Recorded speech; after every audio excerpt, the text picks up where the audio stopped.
इसी के मधुर और मीठे नाम में आज दिनांक 8 मार्च दिन मंगलवार को हम आप सबका स्वागत करते हैं। आज के दिन के लिए जो वचन है वह लिया गया है मत्ती रचित सुसमाचार उसका 7 अध्याय 11 पद।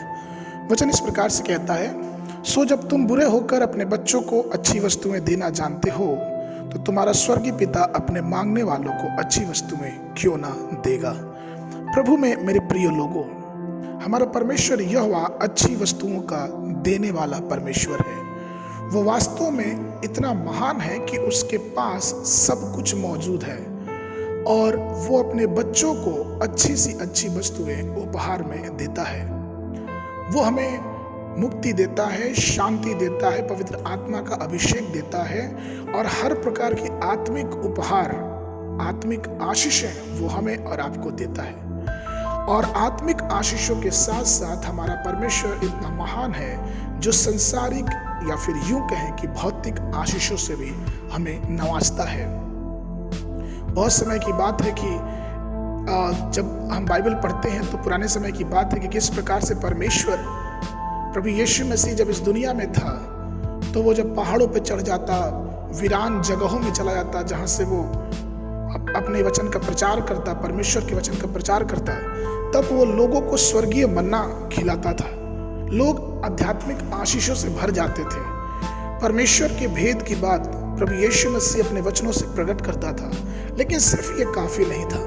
परमेश्वर ने आत्मिक मन्ने के साथ साथ उनको बीमारों से चंगा किया, उनके कोढ़ों को शुद्ध किया, उनके अंदर से दुष्ट आत्माओं को निकाला। उसने बड़े बड़े चमत्कार और चिन्ह किए। कई बार हमने पढ़ा कि किस प्रकार से परमेश्वर ने कई हजार भीड़ को खिला दिया। एक बार उसने 7 रोटी और मछलियां से भीड़ को खिलाया, एक बार 5 रोटी 2 मछली से उसने भीड़ को खिलाया। वचन में लिखा है कि जब वे खा के तृप्त हो गए तो बचे हुए टोकरे उठा लिए जाते थे। अर्थात कि परमेश्वर स्वर्ग की खिड़कियों खोल के, स्वर्ग के दरवाजों को खोल के आत्मिक आशीषों के साथ साथ भौतिक आशीषें भी देता है। और इसलिए हमें उसकी सेवकाई बड़ी उदारता से करनी चाहिए, क्योंकि वो हमारा परमेश्वर है और हम उसके बच्चे, हम उसके संतान हैं। इसी प्रकार से एक ऐसी कही जाती है बात कि एक बार प्रभु का एक दास जो कि बहुत गरीब था, बहुत दीन था, एक बार उसने परमेश्वर से यूं ही प्रार्थना कर दिया कि हे प्रभु, तेरा वचन कहता है कि स्वर्ग में तो जो सड़कें हैं वो भी सोने की हैं और यहाँ मैं एक छोटे से सोने के लिए या फिर छोटे से पैसे के लिए यहाँ पे तरसता हूँ। और परमेश्वर ने उसकी मासूमियत देख के, उसकी हृदय की भावनाओं को देख के उसको स्वर्गीय द्वारों को खोल के बहुत आयत की आशीष दी है। तो प्रभु में मेरे प्रिय लोगों, हमारा परमेश्वर उदार है और वो जानता है कि हमें क्या आवश्यकता है।